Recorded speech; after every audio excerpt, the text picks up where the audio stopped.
You came from Des Moines, so you're really from the Midwest. I was. Almost as much as I am. I'm a little more close to the center of the country. Where are you from?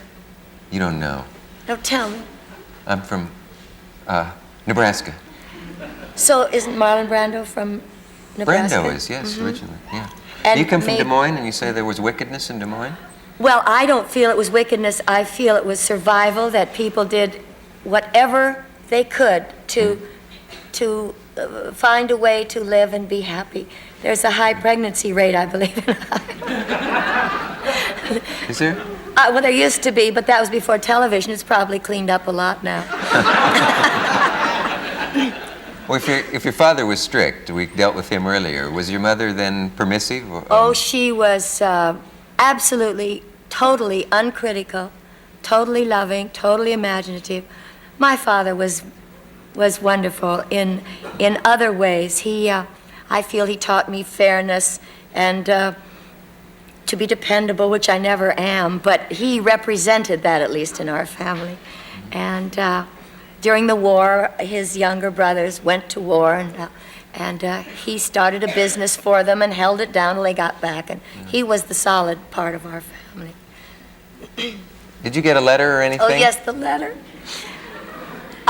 Maybe I'll answer this letter publicly. When I said I do things over and over in my mind after they're finished. Mm-hmm. I got one letter, which was the most beautiful letter that I could possibly have received after someone had seen the last picture show. And in the same mail that day, I got a letter saying, we had been big fans of yours, and we left the last picture show after 1/2 hour, and how could you sink so low, and we will never watch the Mary Tyler Moore Show again, and heartbroken and disappointedly yours, so-and-so. So in my mind, I have a letter written which says, thank you so much for your letter and for caring so much. I understand how you feel because I have played rigid, bigoted people before, and I understand how you think. And however, it can't, I'm sure that God, I thought I should bring God into it. The great him, or the great he, God, certainly wouldn't have given us bodies where parts of our bodies were evil and bad and wrong, and other parts of our bodies were lovely and fine.